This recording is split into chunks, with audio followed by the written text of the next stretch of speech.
Shalom saudara sekalian, salam sejahtera dalam kasih Tuhan kita Yesus Kristus. Hari ini 13 Agustus. Saudara, pengalaman seseorang di ujung maut itu pengalaman yang tidak bisa dibayangkan atau tidak mudah dibayangkan.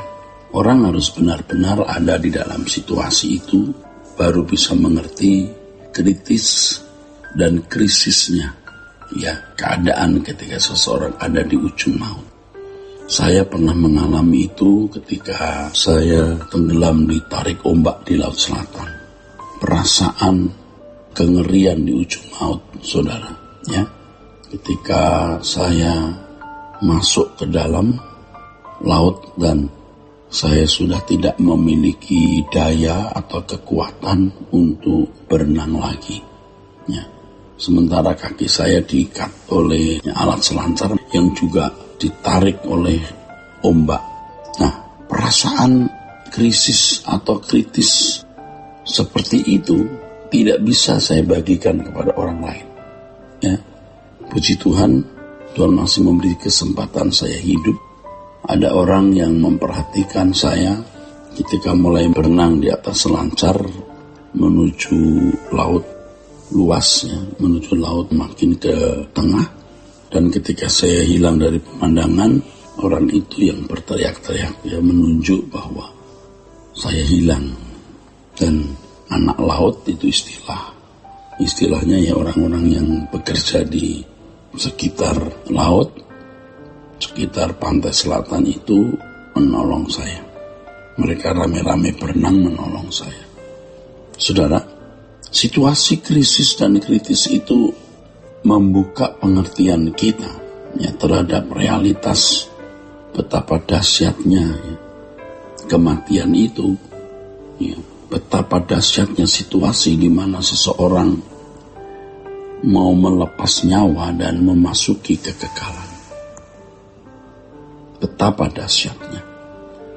Banyak orang tidak mengerti karena memang belum mengalami atau tidak mengalami dan tidak mempersiapkan diri dengan benar menghadapi situasi seperti itu. Padahal situasi itu pasti kita alami, saudara.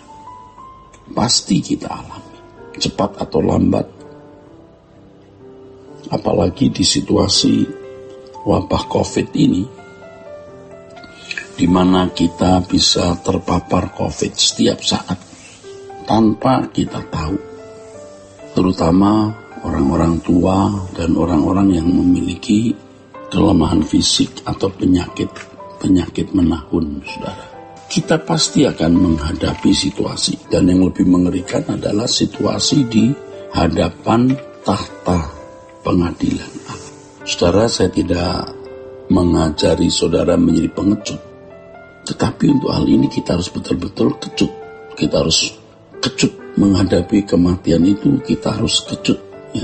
Firman Tuhan mengatakan jangan takut kepada apa yang dapat membunuh tubuh, tetapi yang tidak berkuasa membuang ke dalam neraka. Takutlah kepada Allah yang berkuasa bukan saja membunuh tubuh, tetapi juga membuangnya ke neraka.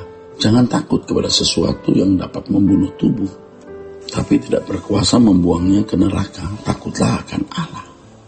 Di sini kita harus benar-benar menjadi kecut, benar-benar menjadi takut.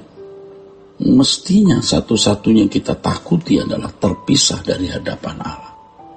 Satu-satunya yang membuat kita gentar dalam hidup ini adalah terpisah dari Allah. Jika kita tidak memiliki kegentaran yang patut ini, kita menjadi sembrono hidup. Kita menjadi sembarangan, saudara. Tapi kalau kita benar-benar takut dan gentar terhadap realitas ini, terpisah dari Allah, kita akan berusaha menghampiri Allah, berusaha membangun hubungan yang harmoni dengan Allah. Kita tidak takut yang lain, tapi hanya takut hal ini, terpisah dari hadirat Allah. Kita berurusan dengan Allah bukan karena kita sakit mau disembuhkan, bukan karena kita memiliki masalah ini, masalah itu, Tapi hanya karena satu hal, kita supaya tidak terpisah dari Dia. Bisa saja kita membawa persoalan-persoalan kita pada Tuhan karena memang Dia, Allah adalah Bapa kita. Kalau kita mengalami kesulitan ekonomi, kesehatan, problem bisnis, usaha, kita percakapkan dengan Tuhan. Tetapi intinya bukan pada penyelesaian masalah itu sendiri, tetapi intinya adalah bagaimana hal-hal tersebut tidak mengganggu hubungan kita dengan Allah. Bagaimana persoalan-persoalan di hidup kita tidak mengganggu pertumbuhan rohani kita untuk bisa memiliki hubungan atau relasi yang ideal, yang harmoni dengan Allah. Membangun relasi yang ideal dengan Allah juga bukan sesuatu yang mudah, sebab kita harus memiliki karakter Yesus. Hanya kalau seseorang memiliki karakter Yesus, maka barulah dapat memiliki persekutuan yang benar dengan Allah. Saudara, orang yang memiliki kegentaran yang patut terhadap Allah ini berani atau bisa mengorbankan apapun demi hubungannya dengan Allah. Demi hubungannya dengan Allah. Ia tidak akan menyakiti, tidak akan melukai hati Allah. Ia akan berusaha bagaimana menemukan apa yang Allah ingini, memuaskan dan menyenangkan hatinya. Ia akan berusaha bagaimana menjadi seorang yang berkenan kepada Allah. Saudara, kita tidak perlu ada di situasi seperti yang saya saksikan tadi, bagaimana saya dibawa ombak, tenggelam di dalam ombak. Tetapi kita bisa percaya bahwa memang satu-satunya yang kita butuhkan dalam hidup ini adalah persekutuan yang benar dengan Allah, hubungan yang harmoni dengan Allah. Dan itu harta kekal, harta abadi yang menjadi bekal modal kapital hidup kita, baik sementara kita hidup di dunia ini maupun nanti di kekekalan di balik kubur kita. Demikianlah renungan hari ini, kiranya memberkati saudara sekalian. Sola Gracia.